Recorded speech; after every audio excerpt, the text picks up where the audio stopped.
Hello, hello, hello. Welcome to another episode of Gamers TV. I'm your host, Tortuga, and I actually wanted to start this episode by mentioning, one or two things. First off, we're on Twitter now. So if you have a Twitter or if you don't have a Twitter, make a Twitter and give us a follow. And our handle is at GTV Podcast. And you will see our Gamers TV logo, the same logo that is on all our episodes. That'll be our icon. Give us a follow. Give us a shout out. You have me, Pixel, Books, and Punisher. We all follow the account. I'm probably going to make a tweet, all our handles at the top. So you join the page and give all our personal pages a follow if you want to. I wanted to introduce something where become a little more interactive with the community. I've seen that people are joining our Discord, so continue to do so. If you haven't done so already, please join our Discord. We have so many voice channels available for people that want to have looking for groups or looking for games or just looking to hang out or talk or share memes and all that good stuff. We're here. Ready to accept anyone and everyone who wants to join in and play. So yeah, our Discord. If you go to disboard.org, you can find our Gamers TV Discord. Wow, that's really hard to say. Yeah, we're the first one that comes up when you do a search for Gamers TV. So give us a search on disboard.org and join our server and come hang out with us. The other thing with Twitter, if you're listening to this episode and you're in a safe environment, i.e. you're not driving or walking in the street, not paying attention. Not trying to have accidents out here. Yeah. But if you can safely do so, tweet us live while you're listening to the episode with what we're talking about and what you think about what was said. If you agree or disagree what was being said, definitely share your thoughts. We would love to hear the feedback and what you would have to say on the topics that we bring up. And you can do this for, older episodes. It doesn't have to be the live one. Just let us know what episode you're on so we can keep track. But definitely we will all have access to the Twitter for GTV podcast, or you can add us at our individual Twitters if you want to speak to us, directly. And yeah, let's definitely bring that. Let's make that a thing where our community we engage that way. Maybe you can meet other like-minded people on specific topics because that's what we're here for, to unify people. Yeah, just get that community together, talk about the things we enjoy, from video games to video game related news, software, hardware, maybe other media as well. We're really just trying to build something here, just to unify us. That's all we're really looking for. Yeah, because that's definitely, I don't know about you, but growing up, it was something that was lacking, was finding like-minded people with, especially in the gaming community. Like, you may find one or two people where you would play the similar type games or the same type games, but then, you wanted to try something new and then you wouldn't do that because it wasn't what your group of friends were into. I mean, even growing up, right, our parents essentially pitted us against each other, right, through education, and one was somehow always one-upping the other, right? And it wasn't until we hit a Winter Emus, right? Remember from the Control Alt Delete comic? Wow. Right? Yeah, that's basically what brought us together, if I'm not mistaken. Well, closer. I feel like, yeah, we've always been close, but it was that Winter Emus where we played video games for, I think it was 3 or 4 days straight. We didn't do a full week. Close enough. Yeah, we did 3 or 4 days straight and a lot of Mountain Dew, but I do remember that. Yeah, and Taco Bell. Oh, yeah. A lot of Taco Bell. Okay, back to topic. So in lieu of all the craziness that's happening in the world, we did want to dedicate some time to speak about the Black Lives Matter movement, and more specifically in the gaming community, which I feel that there's not a lot of spotlight on Black voice actors or Black characters in general. So I wanted to see if you wanted to share with me and, the rest of the community some of your favorite Black characters or Black voice actors that you've grown to love in video games. Yeah, absolutely. So I think just started off, since we have mentioned this in various episodes lately, is Cyberpunk 2077, right? We all know it's currently being developed by CD Projekt Red, right? The published developer over there gave us the Witcher series, but they are working very closely with one Mike Pondsmith. Okay, this man is not new to the video game world. Okay. Tortuga, you're actually gonna love this a lot. So he does mainly role-playing board games, role-play games like like D&D, right? Right. So he created the Cyberpunk game, right? The original, the tabletop, right? That's what it is. Cyberpunk 2020. I don't know if that was the official title, but he basically created that. That's just one of the things he worked on. He actually worked on, I guess, two of the best Dungeons and Dragons expansions, Forgotten Realms and Oriental Adventures. Like Oh, cool. yeah, he's like known to be the author of those two adventures in particular. Um, but this guy has been working with, what is it? R. Talsorian Games is the publisher that he mainly works with.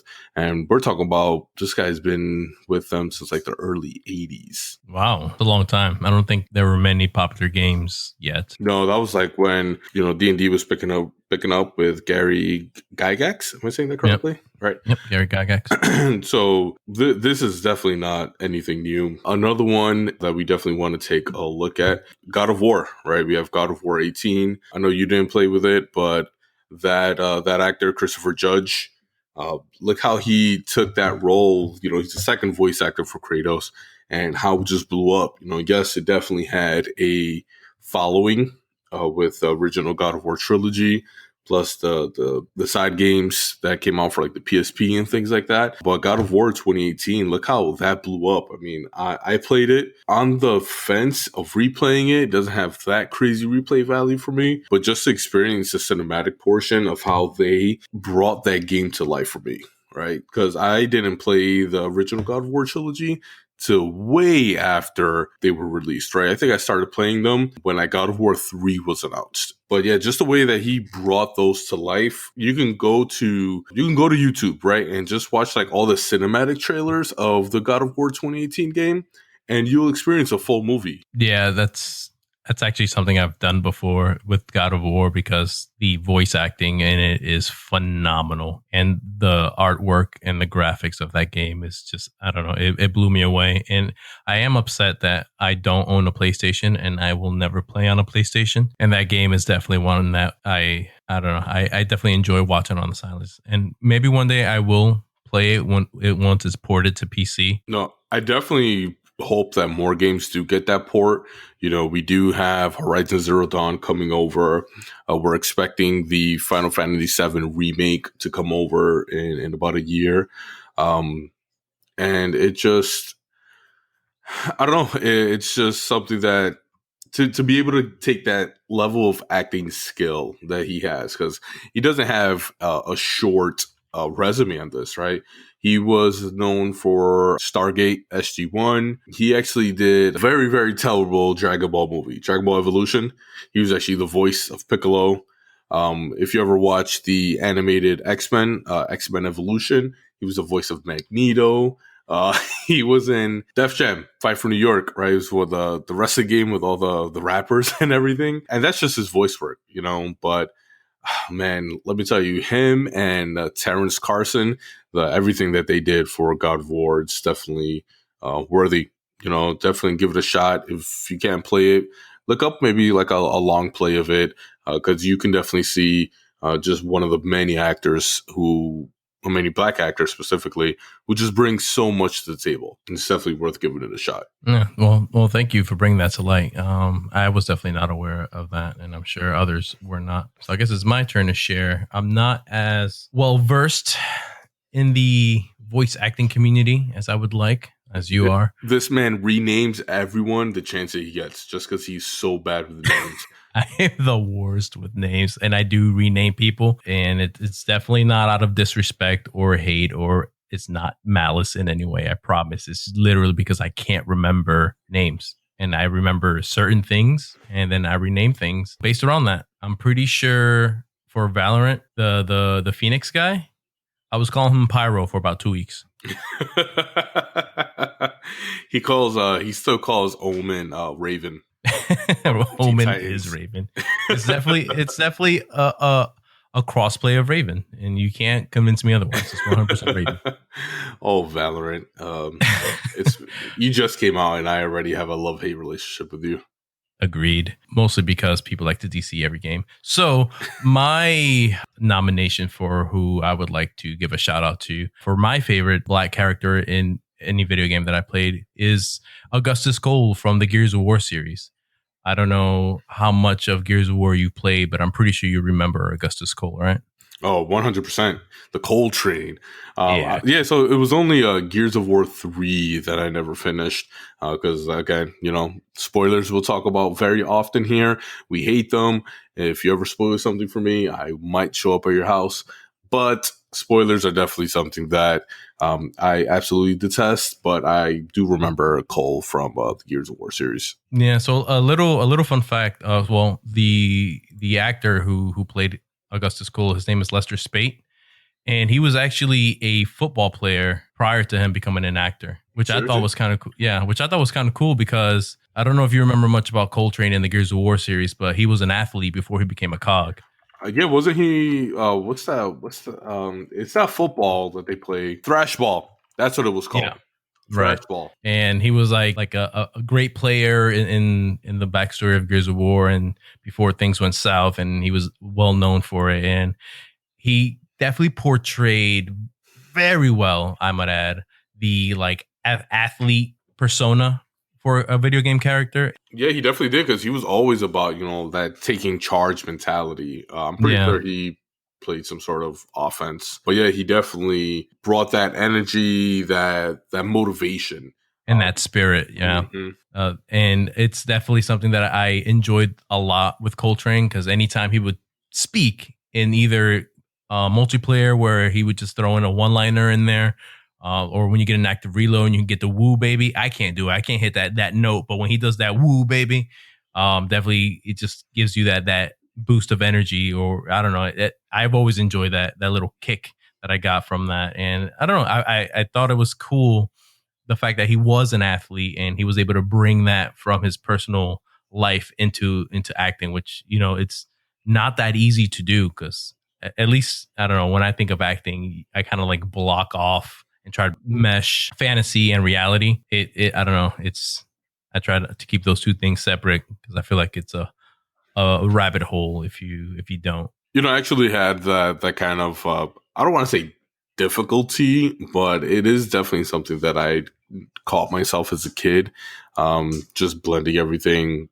And it wasn't really until I guess the more reaching puberty where you had more interaction with reality at that point. At least in my experience, with socializing with more varied groups of people instead of like just your friends growing up or like just family. You had different homes all coming together like in school, and it wasn't until that interaction, probably like 11, 12 years old, where I was able to draw like a very distinct line between reality and fantasy. Yeah, I mean that's super powerful thing to think about because for all of us, at least for me, that kind of rings true too. And I think it has a lot more to do with your environment and upbringing, where the fantasy world is more appealing and you're more inclined to kind of want that your reality more so than reality itself. Oh, I'm sorry. I was gonna say I don't know how it was for you, but I know with right with me having my sisters,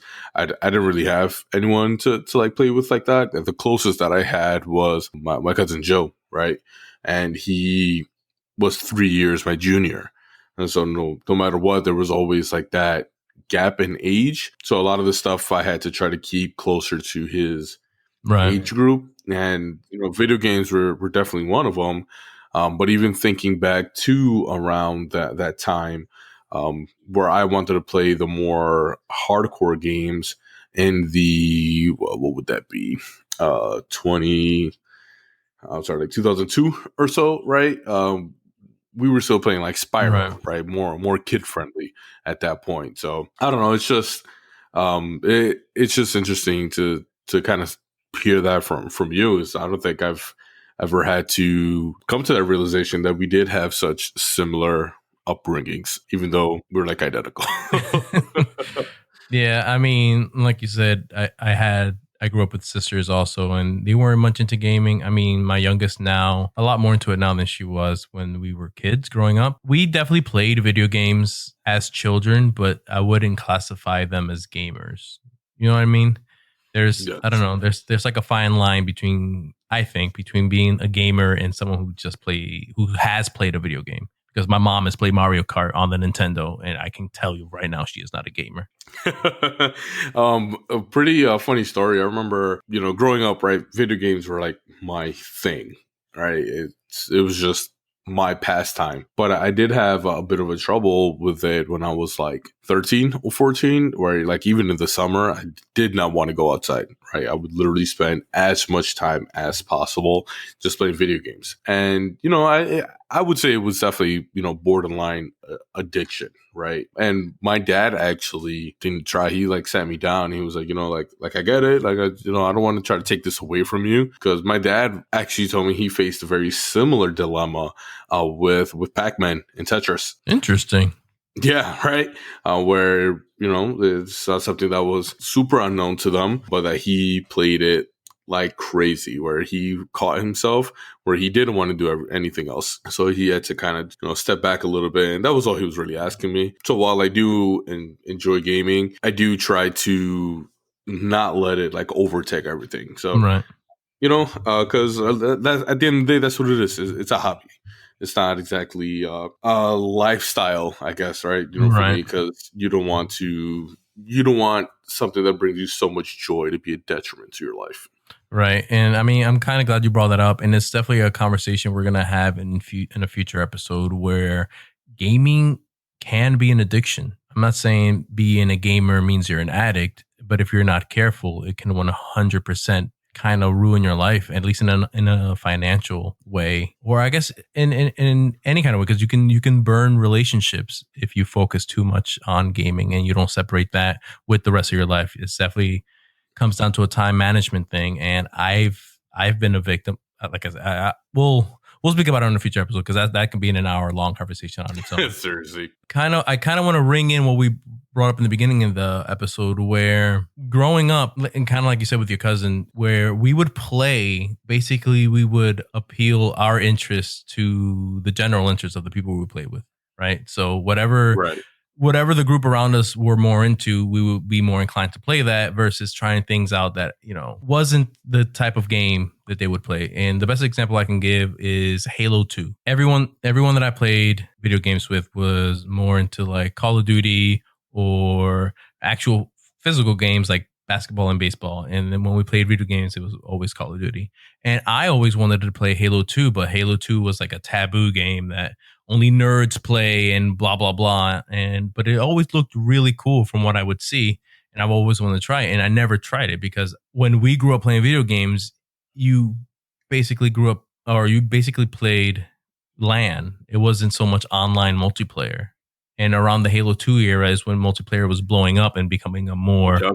But Xbox Live really coming into fruition at that point. right. It's definitely something that I always realized. And then it was at that breaking point, right?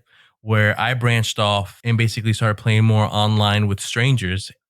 And I actually built solid relationships with people online because we shared a common interest for video games. And I know you played with her and you've met her online, same as I have, was Zyph from Gears of War, when we would play Gears of War and Halo together. Z, yes. Z, yeah. And her dad, Buck, right? Yep, her dad Buck. And that was the thing. It was a genuine relationship where I met her mom and dad, all online and over the phone and whatnot. But we would actually keep in contact with one another and stay up with like current events in our lives and things like that. And currently she's married and has a child now.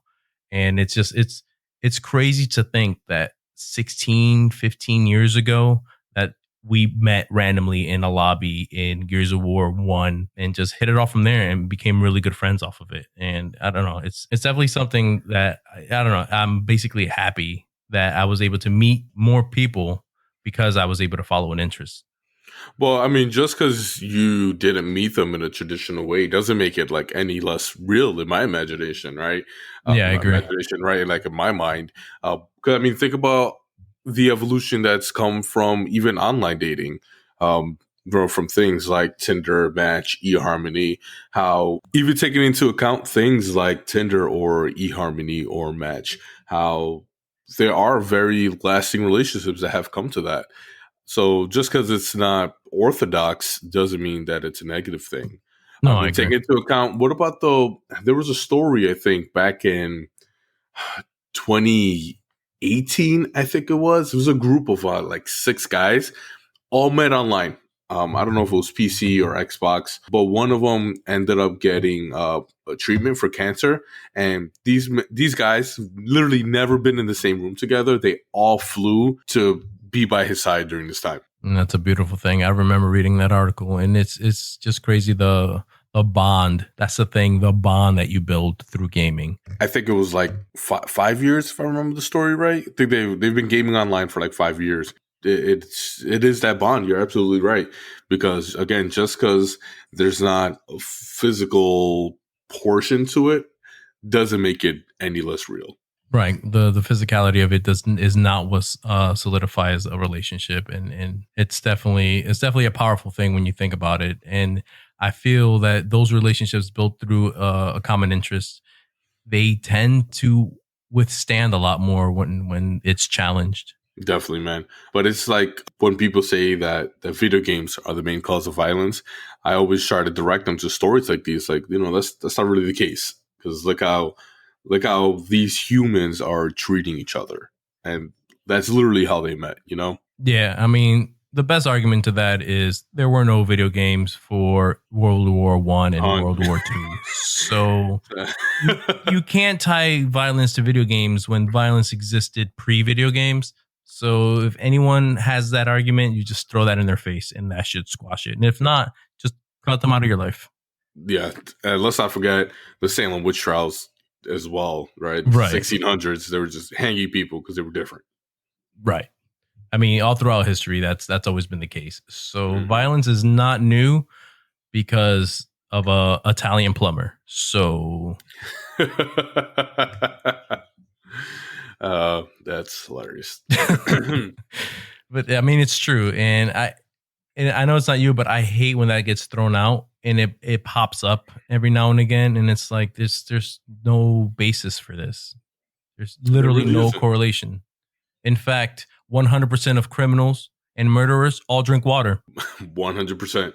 So, So we must ban dihydrogen monoxide. It is the worst thing ever.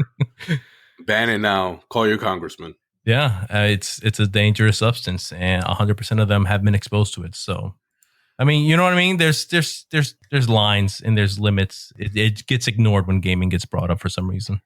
Yeah. Um, well, like it reminds me of that one story. I think someone was like seizing, or someone was like cut, and he administered first aid because of how he learned it, like in a video game. That scares me a lot. As someone who's taken first aid training, I don't think any video game covers it to the point where you could administer it safely. God, I gotta try to find that thing. I don't know if he did like a stint or he put like bandages over it or something. Oh, okay. I can see someone learning to do stints through a video game, and that's actually really smart thing to do to kind of until you get it actually looked at. Is that the proper thing? We put like the two support things on the side. Is that Mm-hmm. the thing? Yep, that's what you do when you break a leg or an arm. Yep, to keep it Right. from bending. Yeah, that's what you That's got to do. crazy. I can definitely see that being learned from a video game. Actually, that not too far fetched. I was thinking more of like closing up a bullet wound. You have a lot of interest in video games that become movies. Oh yeah, I little bit of a problem with it. I've always wanted video game movies to be a good thing. You think about Dragon Ball Evolution. You think about the Blood Rain movies. A lot of them have these licenses that they're given to produce these things, and they are absolutely terrible. They never do any justice, and like I get it, it's never going to be perfect. Closest one that I think tried to do something is going to be the Assassin's Creed movie with Michael Fassbender.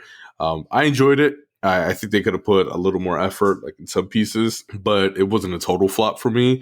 And I have yet to watch the Sonic movie, but I hear pretty decent things. I solid 7s and 8s, which I can work with. It's definitely a start, especially thinking about the fiasco it was when the original model was released. Which I don't know if it's me with my tinfoil hat on, but I almost wonder if they released a bad version to get that bad publicity, because remember, there's no such thing as bad publicity, and they already had that character model ready to just blow everyone away. Like, see, they listen, they know what they're doing, and I heard Jim Carrey was great, so I definitely want to give it a shot. I just haven't had the chance to watch it as of yet. Yeah, I'm kind of waiting for movie theaters to open back up for that. But real quick, a little fun fact. You probably know this since you know all these things anyways. But not gaming related, but kind of since you brought up Sonic and it was a game. It was also a cartoon. And the person that voiced Sonic in the cartoons was the guy who played Steve Urkel. Yes. Jaleel White. He, in the original Sonic the Hedgehog, it was called, where you had Eggman with super long red mustache, and he had those two robots. That was voiced by Jaleel White, who most commonly known as Steve Urkel from Family Matters.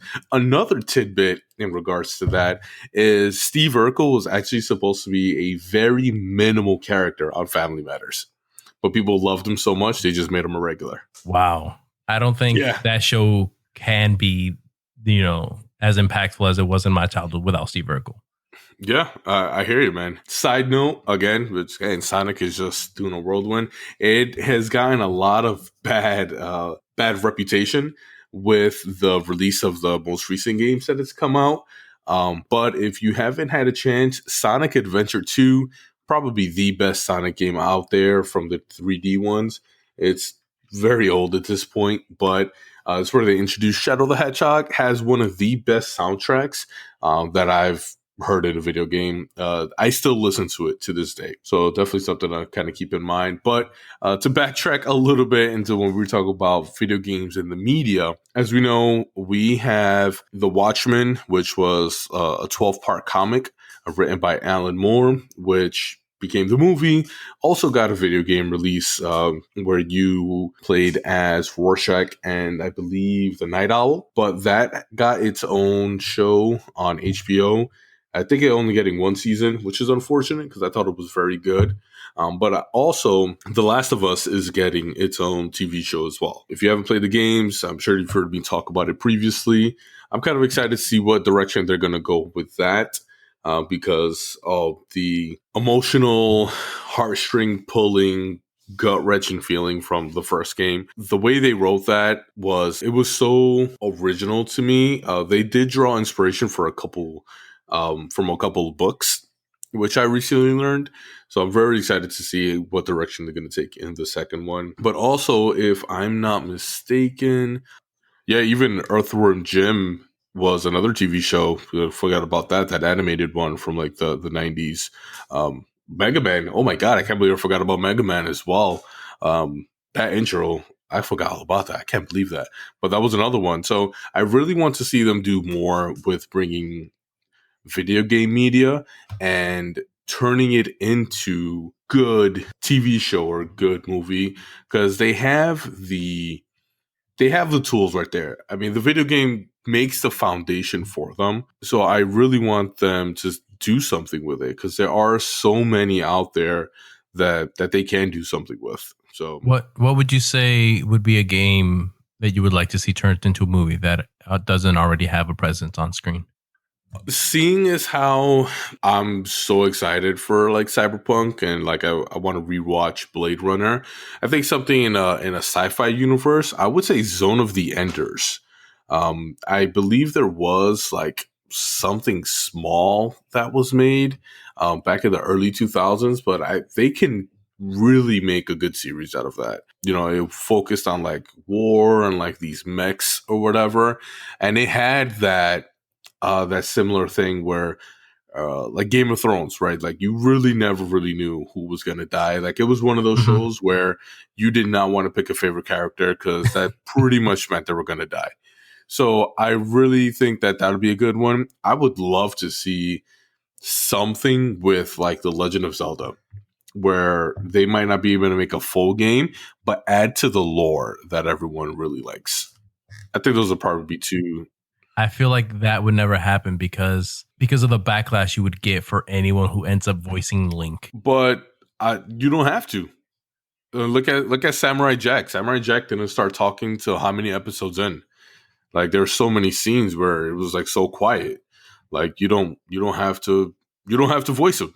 Like you don't have to voice link. I mean, even like in Breath of the Wild, where you were clearly able to see the facial expressions more than anything. Why can't they do that in a TV show? Well, because in Breath of the Wild, you got to choose what you were saying, but no one actually said it.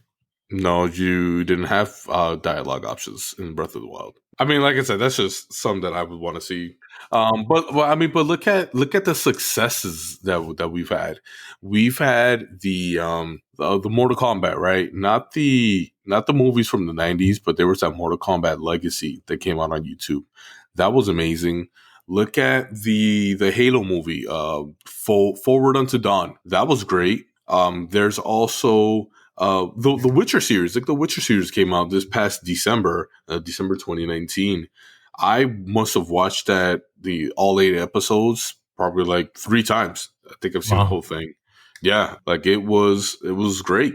So I don't know. I think they all have these potential to be great. I know a lot of people are definitely like scared to fund them because of the flops that we've seen, and like I can't blame them from like a financial standpoint. It's definitely something I would like to see more of in the future. And I know there are some coming out. Like I even think Watch Dogs is getting one, which would be interesting to see how they kind of go from that aspect. But Pokemon, look how well Pokemon did.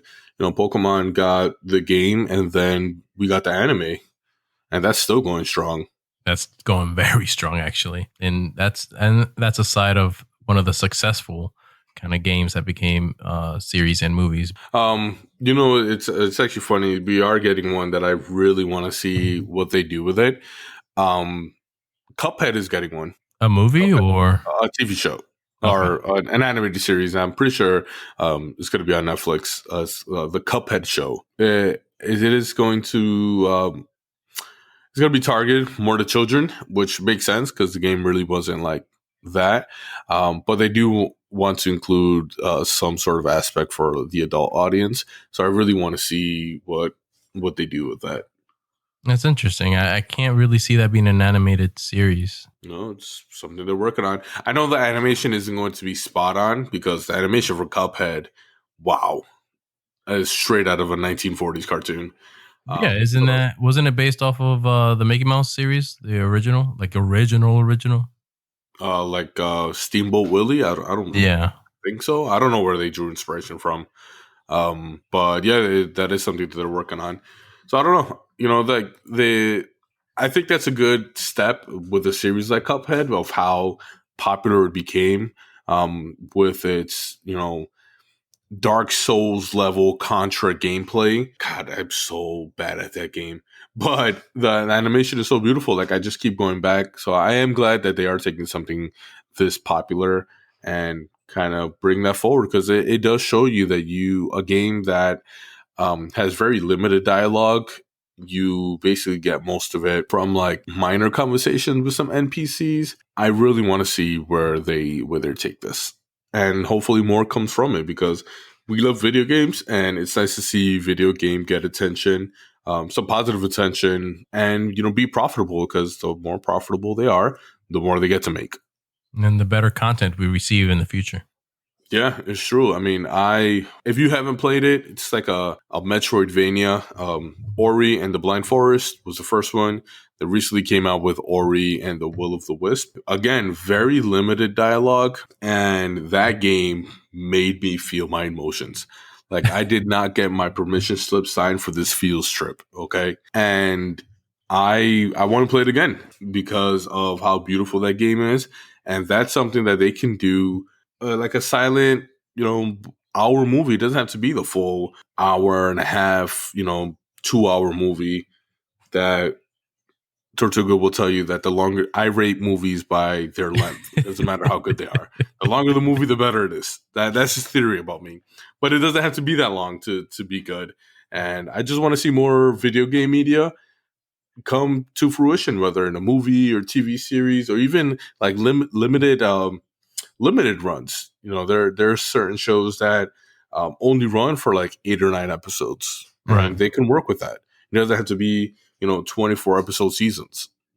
And I feel like a world like Ori and the Blind Forest or Will o' the Wisp has a lot of rich things that they can dive into and explore more, because not much is explained, because you're just dashing through so much of the, you basically, the Right. story you learn is from the backgrounds changing and the little bits of cutscenes that you get here and there, but majority of it is what's happening around you, and what, not so much with you actually interacting with other NPCs or anything like that. The story just builds around the background, which I thought was very creative. And another thing that I loved about the I only played Ori and the Blind Forest was the music.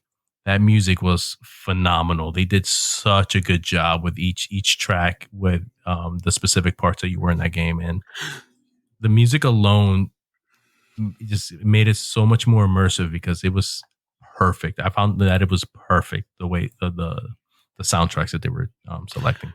Yeah, but look at even another example to appeal to you more, right? The Metal Man Battle Network games, right? They got an anime. Did they really? I don't think I've Yeah, seen that. it was NT Warrior. That's what it was. I'm pretty sure they got like 5 seasons. If I'm not mistaken, it was known for because the original run was like pretty sure it was launched like in 2002, but all the seasons like put together, I think it was like 200 episodes. Oh, that's not bad. And it was very similar, right? I think you did something in the game because I didn't really play them like that, but like you had like these cards or chips to like modify Mega Man, right? Hmm. And that was like the basis for the fighting. You know, they did something like that in Zatch Bell or Pokemon with like their moves, right? So like a lot of the combat like took place like that.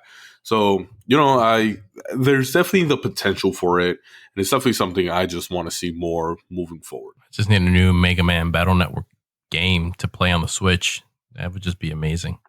And it's definitely very possible to make, but I don't know if the fan base is as strong as it used to be, like you said, in the early 2000s. No, it'd be very, very difficult. I mean, even taking into account so many things that Nintendo can do, because I know Nintendo works pretty close with Capcom, right, from like a developer standpoint, developer publisher kind of thing. Um, I'm still waiting for them to release something for for like the virtual console. There are so many games that are out there that I didn't get to play, whether on the Wii. I didn't get to play anything on the Wii U, nostalgia, Nintendo 64 games.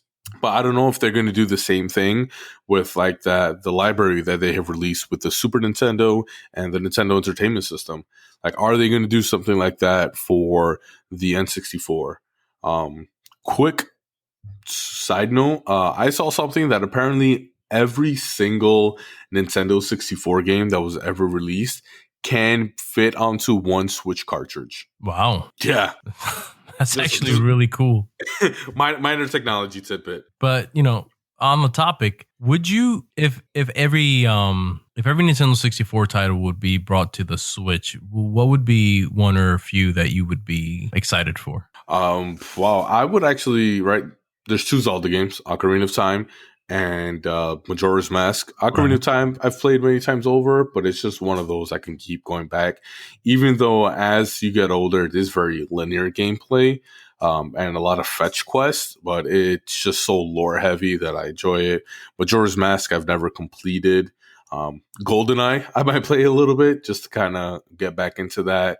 Um, Conker's Bad Fur Day is a must, even though I have gotten to play it recently because it was part of the Rare Replay, which is one of a game came out on the Xbox One where there was like 30 games by Rare, the developer that were on there. So Conker's Bad Fur Day just also happened to be on the Nintendo 64. Probably one of the games that took away my childhood innocence because that game was out of control, but it was a great platformer. Yeah, that was not a game meant for children at all. Wow, let me see what else I played. Paper Mario. I would like that. While Mario 64 is an iconic game within the series, the 3D Marios are not exactly my cup of tea.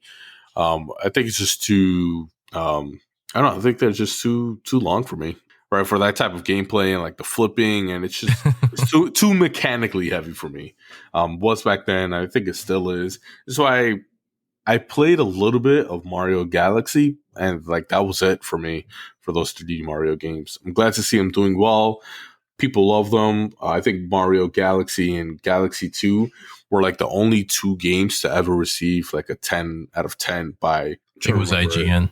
I think it was IGN. Like they do not hand those out. So No, that goes to show you. they stick true to the 9.5 for so many titles. They do.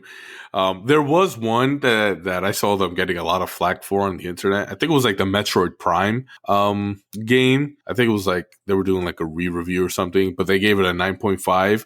And one of the detriment was that the game was too old. What? Because the game was old at that point. That's why you didn't give it a 10 out of 10. It Wow. was just, yeah, silly to me. But wow, I'm trying to think of what else. I used to play a lot of WWE, WWF, No Mercy with Dario. It is now 2020, and I still haven't beaten that man in that game. Perfect Dark was fun, but I don't know if it's something that I'd look forward to playing like that much. Would you play online if they added that kind of feature to GoldenEye and Perfect Dark? I probably played Conker's Bad Fur Day before I played those other ones because I was all right in GoldenEye, but I've seen like gameplay walkthroughs of those, and the way these people shoot, they must have aimbots. So I don't think I could compete. Like let me work on Valorant now, and then we'll talk about top tier GoldenEye players. Valorant's so good. Valorant is so good. That new spike game mode is everything. Because one of my biggest gripes with the beta was that 13 first to 13 is too much. It's just, especially if it goes 12-12, it's such too many games, too many rounds. So real quick, a few more things before we call the episode. Is Books wanted to do a dev appreciation, so let's dive into that a little bit because it's a good one. Okay, so one thing that I like to do is, look into some of the developers that have been making our favorite games throughout the years. And one that I would like to talk about today is FromSoftware. They've made many of my favorite games, from the Armored Core series to the Souls series. They've also made Sekiro and the upcoming game Elden Ring. So From Software is a Japanese video game development company that was founded in November of 1986. As I mentioned, the company is best known for the Armored Core and the Souls series. Yeah, I actually played a lot of Armored Core on the PS1 when that was out, and one that I was surprised to find out that they also did was actually Ninja Blade. I don't know if you played that, but it was like on the Xbox 360, Yeah. and it had a very similar feel to like the God of War, only in the sense that it had a lot of QTE events in there for like finishing off bosses and just like combat. It was very it had a similar combat system, I guess, to like maybe the 3D Ninja Gaidens or like Devil May Cry, but like the quick time events were like very flashy, kind of like Bayonetta. And I didn't know that the From Software developed them, so that's actually pretty interesting. The reason that we're really trying to put a focus into the devs is in conversations that I know I've had, I'm sure you guys had as well. People always go and name the publisher for the success of the games whenever they game releases, blows up, crazy sales. The publisher is the main one that you see, while the developer is the one doing all of the hard work, in my opinion. So we do want to take time out. Maybe we'll do it more in the future episodes to really highlight the developers. Like Sony gets a lot of attention for, again, we'll bring this up multiple times, but something like The Last of Us, of how amazing that game was. But, Naughty Dog is really the one behind it, doing all the writing and the action sequences, everything, just building that world from the ground up. So let's not forget to give the credit where credit's due to our developers. So if any of you guys are listening to this, we thank you for all your hard work, from the indie titles to the AAA games. A video game is a video game. So just keep it up, because the more you guys make, the more we play and the more discussions we can have. Definitely. Again, if you're listening to this, definitely tweet out to us any developers you think that we should give credit to, or to give them a little special highlight for projects that they may not be known for because they did it so long ago on earlier consoles where they may have big titles out today. And it's definitely something that I would like to read up on more. I am one of those people who never really mentioned games by their developers and most by their publishers, just because what's printed almost everywhere are the publishers. And when games are in trailers, you'll see the publisher's logo in the beginning or the end of the trailer usually. And in most cases, that'll be the same thing. When you start the game, you'll see the publisher. And then in really quick flashes, they'll throw the developers and then they'll go on to the game. So, and one more thing to highlight as well is when FromSoftware, making all these games from Demon Souls and Dark Souls, and how hard they are. That's pretty much what they know this developer by, or the players, is how hard their games are actually to play. But one thing that I would like to, and something that I'm anticipating, is their new upcoming game called Elden Ring. I don't know if you guys knew this, but they're actually working on that game with George R.R. Martin, the creator of A Song of Ice and Fire. More people probably know it better by Game of Thrones, and it's definitely going to be an exciting game to play. do you know when that's due to release? Because I am definitely interested in something like that. So as of right now, I don't believe there's a release date. They did do like a little teaser for the Xbox during the E3 showcase, I believe, and it seems like it's going to be a game, like Dark Souls and Bloodborne. But it definitely looks very interesting, and I can't wait to see like the story behind it. You know what I mean? Because if you're gonna bring on somebody like George R.R. Martin, it's going to have a great story. Oh, that's pretty cool. I'm definitely going to keep in my eye out for that, along with Beyond Good and Evil 2. So those will be two titles that may never come out. The closest thing we have to a release date was that it was going to be a launch title for both the PS5 and the Series X. So it's putting it within the window of maybe Q4 2020 or Q1 2021. Well, thank you for that, Books. Definitely appreciate our developer appreciations. Pixel, do you have any gaming history for us today? Yes, I do. So actually in 1996, Quake was actually released, and it was one of the first person shooters to use a lot more advanced 3D graphics technology, and it started up a franchise that has sold over 4 million games. Wow. I actually never played Quake, and I've always wanted to, but it's definitely one of the games that I am intimidated by because of how fast-paced it is. It's just like Unreal Tournament, bro. Yeah, a game that I'm not good at. Yeah, well, it's basically like Valorant. And you're great at that. Well, thank you for that. That's actually really awesome. And I should look into Quake 4, but more on that later. Yeah, there's just so many games right now. It's getting to the point where my backlog is longer than games I'm looking forward to, and it just keeps piling up. Yeah. I mean, I stopped buying games for that very reason, and I'm just playing games that I've already purchased. I said before, I still have games for my Xbox that are still in the plastic. Yeah. Well, so do I. All right. Well, cool. Well, thank you for that. And I think that's where we'll end this week's episode. Again, if you haven't done so, give us a follow on GTV Podcast on Twitter. We're also on YouTube. You could do a search for Gamers TV and we should pop up. And yeah, give us a like and subscribe because we do upload each episode on there if you happen to use YouTube for podcasting for some reason. Yep. And if you ever want to interact with us as well, we also live stream. You can catch me at twitch.tv /pixelated visionary. And mine would be twitch.tv /GTV_Tortuga. My URL is twitch.tv /callmebooks. All right. Well, thanks everyone for listening, and we will catch you next episode. Boom! Hit the button.